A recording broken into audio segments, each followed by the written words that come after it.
Assalamualaikum warahmatullahi wabarakatuh. Baiklah, di sini saya akan menyampaikan sedikit hasil diskusi dari kelompok 13 yang beranggotakan saya sendiri, Mentari Gia Anissa, Muhammad Iqbal Zulfa, Hanum, dan Nabila Azahra. Materi kami berjudul perawatan bahan pustaka. Yang pertama, produksi bahan pustaka. Pengertian pengolahan bahan pustaka. Pengolahan berarti proses, cara, dan perbuatan mengolah.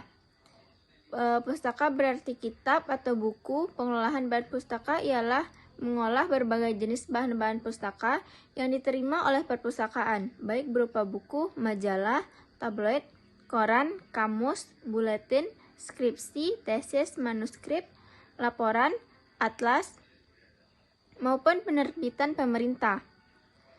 Yang kedua, tujuan dan fungsi pengolahan bahan pustaka. Tujuan pengolahan bahan pustaka adalah agar semua buku-buku dapat terorganisir dengan baik, sehingga dapat dikelompokkan berdasarkan ciri serta isi yang terkandung dalam buku tersebut. Adapun tujuan utama pengolahan bahan pustaka yaitu pertama, untuk mempermudah pengaturan koleksi yang ada agar siap pakai dan berdaya guna secara optimal.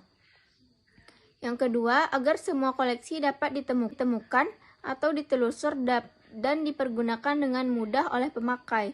Karena pengolahan bahan pustaka merupakan pekerjaan yang berurutan, mekanis, dan sistematik. Baiklah, saya Nabila Azahra dengan NIM 2130304032 akan melanjutkan penjelasan materi dari rekan saya sebelumnya, yaitu pencegahan faktor-faktor perusak koleksi. Yang pertama yaitu penanganan kerusakan pada bahan pustaka. Penanganan kerusakan bahan pustaka di sini meliputi kegiatan pencegahan kerusakan bahan pustaka, perawatan bahan pustaka, dan cara memperbaiki bahan pustaka yang rusak agar tetap dapat dipakai oleh pengunjung perpustakaan. Melakukan pencegahan kerusakan pada bahan pustaka dilakukan sejak dini merupakan tindakan yang lebih baik dan lebih tepat daripada melakukan kegiatan perbaikan bahan pustaka yang sudah rusak, menurut Soraya. Pencegahan kerusakan bahan pustaka yang disebabkan oleh faktor-faktor penyebab kerusakan bahan pustaka dapat dilakukan dengan cara sebagai berikut. Yang pertama yaitu faktor biota. Membersihkan bahan pustaka secara berkala, membersihkan tempat penyimpanan bahan pustaka, memelihara kebersihan bahan pustaka. Yang kedua yaitu faktor fisika. Menghidupkan AC, menggunakan gorden, menggunakan alat pembersih udara, dan menyimpan bahan pustaka dalam kotak pelindung. Yang ketiga yaitu melaksanakan penyuluhan kepada staf dan pengunjung perpustakaan. Yang keempat yaitu kesiapan menghadapi bencana, mengurangi rasa panik, dan selalu memeriksa kabel aliran listrik. Yang kelima yaitu penyempurnaan sarana dan prasarana, penataan penyimpanan, kebersihan, dan penanganan. Pencegahan kerusakan bahan pustaka merupakan salah satu yang penting. Setiap perpustakaan wajib melakukan pencegahan kerusakan bahan pustaka, mengingat bahan pustaka merupakan salah satu unsur terpenting yang terdapat pada suatu perpustakaan.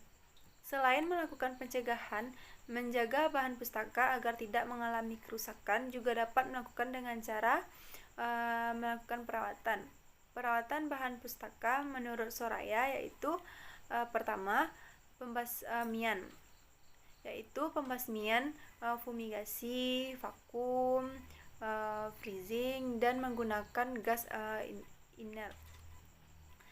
Pembersihan, membersihkan debu dengan vakum dengan kuas dan karet penghapus. Yang ketiga yaitu deasidifikasi, menetralkan asam yang dapat merusak kertas dan memberi bahan penahan untuk melindungi kertas dari pengaruh asam dari luar. Yang keempat itu memutihkan kertas. Untuk memutihkan kertas dapat menggunakan sodium klorid, potasium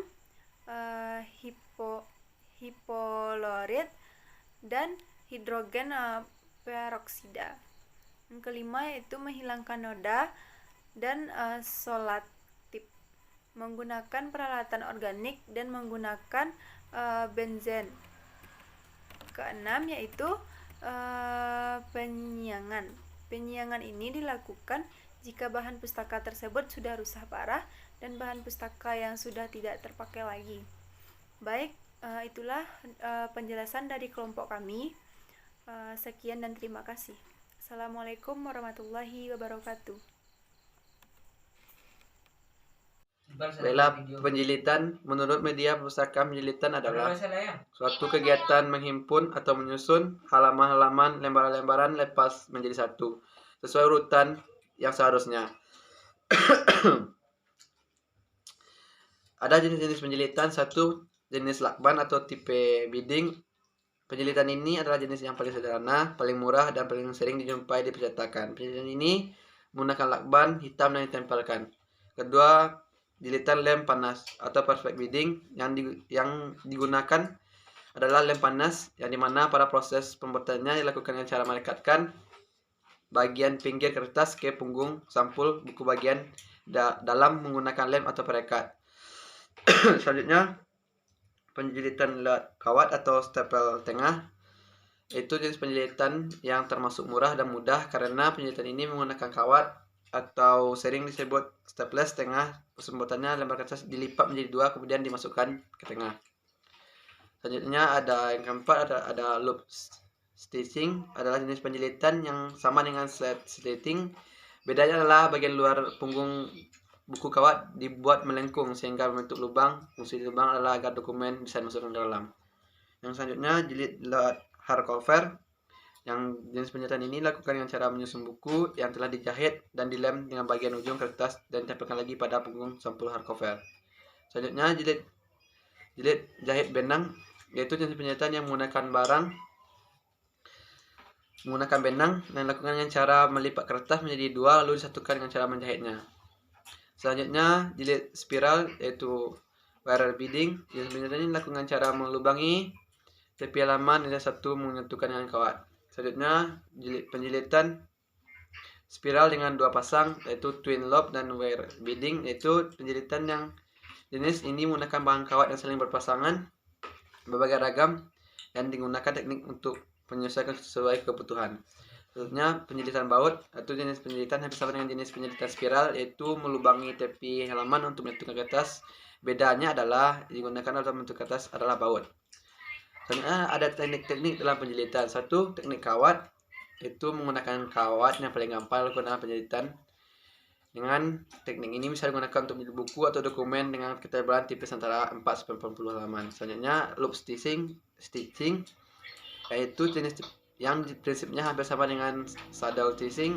Bedanya cara jilid ini buku, yaitu pada bagian luar buku kawatnya melengkung untuk lubang yang fungsinya untuk melengkungkan kawat yang berlubang agar buku bisa dimasukkan. Selanjutnya, side stitching atau swan, yaitu jenis jilid yang menggunakan bahan kawat atau benang. Dengan jilid buku lainnya, proses ini dilakukan dengan menjahit atau staples bagian sisi depan hingga tembus ke bagian belakang.